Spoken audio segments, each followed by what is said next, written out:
Congress party ప్రభుత్వంలో Singareni scam tension పట్టుకుంది. ఈ ప్రభుత్వం అధికారంలోకి వచ్చిన కాంచి మనము ఆల్మోస్ట్ చూస్తున్నాం. ఎక్కడ ఫస్ట్ వచ్చింది మంత్రి కొండా సురేఖ విషయంలో, డెక్కన్ సిమెంట్ విషయంలో వచ్చింది. ఏకంగా అంటే హైదరాబాద్లో గన్ కల్చర్ ఏ విధంగా పెరిగిందనడానికి ఈ మాటలు నేను చెప్తున్నా, ఇంకెవరో చెప్తుంది కాదు, ఏకంగా మంత్రి కొండా సురేఖ కూతురే చెప్పింది.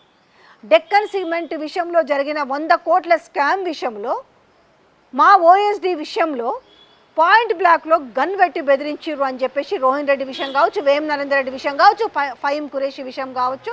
సో ఏకంగా గన్ కల్చర్నే తెరపైకి తెచ్చారు. అయిపోయి ఒక మంత్రి.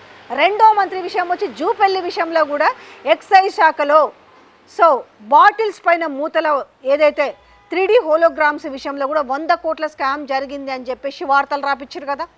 మూడోది వచ్చేసి మంత్రి కోమటిరెడ్డి విషయంలో ఏకంగా ఐఏఎస్ అధికారినితో సంబంధాలు అంటగడుతూ రాపించారు. దిగజారి రాసిన వ్యక్తులకు కానీ రాపించిన వ్యక్తులకు కానీ సిగ్గు ఎగ్గు లేదని చెప్పాలి. దాని తర్వాత మంత్రి పొన్నం ప్రభాకర్ మీద కూడా రాజ్ న్యూస్లో వార్తలు వేపించిన వైనం చూసినాం. దాని తర్వాత దీని అన్నిటికీ సర్ది పెట్టుకోవడానుకుంటూ బట్టి విక్రమార్క మీద ఏకంగా నైని కోల్ బ్లాక్ విషయంలో స్కామ్ కూర్చున్న అంతా ఈయనే చేస్తున్నారని రాశారు. ఇందులో ఎంతెంత మంది దాగి ఉన్నారు, ఏం జరిగింది, ఆ స్కామ్ గురించి మాట్లాడుకుంటే ఈరోజు సింగరేణి స్కామ్ పైన ఒక టెన్షన్ మొదలైంది. టెండర్లు సిఎస్ఆర్ ఫండ్స్లో అవకతవకలు జరిగినట్టుగా విచారణ కమిటీ రిపోర్ట్లో వెల్లడైనట్టుగా తెలుస్తుంది. అలాగే సైట్ విజిట్ సర్టిఫికెట్ నిబంధన, మెస్సీ మ్యాచ్ ఖర్చుపై కమిటీ సభ్యుల విస్మయం, కాంగ్రెస్ అధికార దుర్వినియోగంతోనే నైని టెండర్లలో అక్రమాలు జరిగినట్టు కమిటీలో నిర్ధారణ అయినట్టుగా తెలుస్తుంది. అలాగే ఇప్పటికే రిపోర్ట్ అందినట్లు ధృవీకరించిన కేంద్ర గనుల శాఖ మంత్రి కిషన్ రెడ్డి. వాడెవడో మెస్సీ గిస్సీ వస్తే సింగరేణి నుంచి 10 కోట్లు ఖర్చు చేశారని ఆయన ఫైర్ అయ్యిండు. అలాగే రిపోర్ట్ని పరిశీలించాలని, సింగరేణి ఆర్థిక వ్యవస్థ చిన్నాభిన్నమైందని కూడా కామెంట్లు చేయడం జరిగింది. కిషన్ రెడ్డి వ్యాఖ్యలు సింగరేణి నైని స్కామ్ రిపోర్టుపై మౌనం వహిస్తున్న మంత్రివర్గం. సింగరేణి నైని స్కామ్ని డైవర్ట్ చేయడానికి ఫోన్ ట్యాపింగ్ విచారణ పేరుతో హడావుడి. ఇదందరం మనం ముందే ఊహిస్తున్నాం కదా. ఎట్లున్నది, 2 ఏళ్ల నుంచి కూడా టెలిఫోన్ ట్యాపింగ్ సంబంధించిన విషయాన్ని ఈరోజు ఆ మాట అంటేనే ఒక బూత్ వర్డ్ లాగా తీసుకొచ్చారు.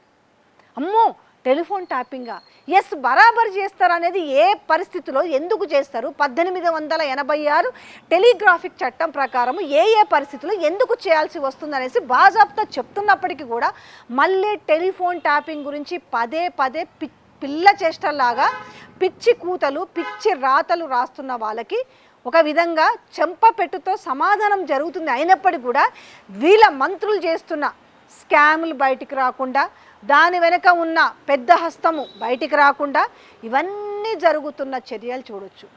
మరొకటి వైరల్ అవుతున్న టాపిక్ ఏంటంటే సిపి సజ్జనార్. ఆయన ఇన్వెస్టిగేషన్కి సంబంధించి ఇన్వెస్టిగేషన్ జరిగింది. ఏది గజ్వేల్ ఎమ్మెల్యే కె చంద్రశేఖరరావు కనీసం ఒక గారు అని సంబోధించి, ఒక ప్రతిపక్ష నేత ఆయనకు ఒక గౌరవం ఇవ్వాలి, గారు అని సంబోధించడానికి కూడా నోట్ల మాటలు రాలేదు అంటే అదొకటే కాదు, అసలు కోర్టులు తేల్చాల్సిన అంశాన్ని ఇల్లీగల్ ఫోన్ ట్యాంపింగ్ అని ఎలా వాడతారు అనేసి సో ఇటు బీఆర్ఎస్లో ఉన్న లీడర్లు కూడా ఇప్పుడు ధ్వజం ఎత్తుతున్నారు. దీనిపైన కోర్టులు తేలాల్సిన అంశాన్ని పోలీసులు ఎట్లా తెలుస్తారు అంటే మీరు ఏం డిసైడ్ అవ్వరు, ముందుగానే మీకు ఈ స్క్రిప్ట్ అంతా చెప్పేసిరా, అందుకే స్క్రీన్ ప్లే ఆడిస్తున్నారా అని చెప్పేసి ఇటు బీఆర్ఎస్ వర్కింగ్ ప్రెసిడెంట్ కేటీఆర్ కావచ్చు, అలాగే మాజీ మంత్రి హరీష్ రావు గారు కావచ్చు, దీనిపైన సజ్జనార్ పైన ఫైర్ అయిన అంశం కూడా కనపడుతుంది. అంటే ఎంత అవస్థపడుతున్నారు టాపిక్ డైవర్ట్ చేయడానికి. ఏ వీడియోలో మాట్లాడాలన్నా, ఎక్కడ ఏ అంశం చెప్పాలన్నా ఈరోజు వీళ్ళు చేస్తున్న స్కాములు స్కీములు దాచుకోవడము దోచుకోవడం అనే దాని మీద ఏ రకంగా డైవర్ట్ చేస్తున్నారు అనే దాని మీద ఈరోజు జరుగుతున్న చర్చలు చూడొచ్చు. ఈరోజు ఈ నైని కోల్ బ్లాక్ విషయం కావచ్చు, సింగరేణి స్కామ్ గురించి కాంగ్రెస్లో ఒక టెన్షన్ మొదలైంది. కమిటీ నివేదికలో ఈ అంశాలు ఉన్నాయని చెప్తున్న నేపథ్యంలో ఇవి ప్రజలకు తెలియకూడదు, ఇవి ప్రజలకు తెలిస్తే ఇప్పుడు ముందున్నవి మున్సిపల్ ఎలక్షన్స్ కాబట్టి జాడిచ్చి తంతారు. అలాగే ఇంటెలిజెన్స్ రిపోర్టు కూడా చాలా వ్యతిరేకంగా ఇచ్చింది అని చెప్తున్న నేపథ్యంలో పరువు పోగొట్టుకునే అంశం ముందలుంది. కాబట్టి టోటల్గా టాపిక్ డైవర్ట్ చేయాలంటే ఈ టెలిఫోన్ ట్యాపింగ్ సంబంధించి ముందలేసుకోవాలి. సో ఎందుకంటే ఎట్లుంటుంది, ఇవాళ 2 టర్ములుగా ముఖ్యమంత్రిగా ఉన్న వ్యక్తి, అలాగే తెలంగాణ తెచ్చిన వ్యక్తి, తెలంగాణ కోసం మంత్రి పదవుల్ని ఇలా అవలీలగా వదిలేసుకున్న వ్యక్తి, ఇవన్నీ కూడా ప్రజల గుండెల్లో స్థానం సంపాదించిన వ్యక్తికే ఏకంగా టెలిఫోన్ ట్యాపింగ్ విషయంలో విచారణ జరిగిందంటే ప్రజలు అమ్మో ఇది నిజంగా జరిగిందా అంటే ఎంత స్క్రిప్టెడ్గా ఆలోచిస్తారంటే, ఇగో పలానా హీరోయిన్ వాళ్ళ భర్తతోటి మాట్లాడుతుంటే టెలిఫోన్ సంభాషణలు విన్నారంట, దానికోసమే వాళ్ళు విడాకులు తీసుకున్నారంట, లేకపోతే ఇంట్లో కూతురు అల్లుడు ఫోన్ ట్యాపింగ్ చేసిరంట అని ఇంత చిల్లర మల్లర మాట్లాడుతున్న సన్నాసులకు రేపు సమాధానం చెప్పాల్సింది కూడా తెలంగాణ ప్రజలే. అది అర్థం చేసుకోవచ్చు తెలంగాణ ప్రజలే. నిన్న చూసిన ఏకంగా మేడారం జాతరలో ఎంత వ్యతిరేకత వచ్చింది ప్రభుత్వం మీద. పోలీసులందరం తీసుకొచ్చాడు ముఖ్యమంత్రి ఇంటి దగ్గర బందోబస్తు, ఇక్కడనేమో తెలంగాణ తొలి ముఖ్యమంత్రి ఇంటికి ఎవ్వరూ రాకుండా ఉండాలి కాబట్టి సందు గొంతుల్లో మొత్తం బ్యారికేడ్ చేసి ఎవ్వరు ఇటు మీడియా వాళ్ళు పోవద్దు, బీఆర్ఎస్ శ్రేణులు పోవద్దు, ఎవ్వరు ఆ ఇంటి దగ్గరకు పోకుండా నిన్న బాగా సక్సెస్ అయ్యారు.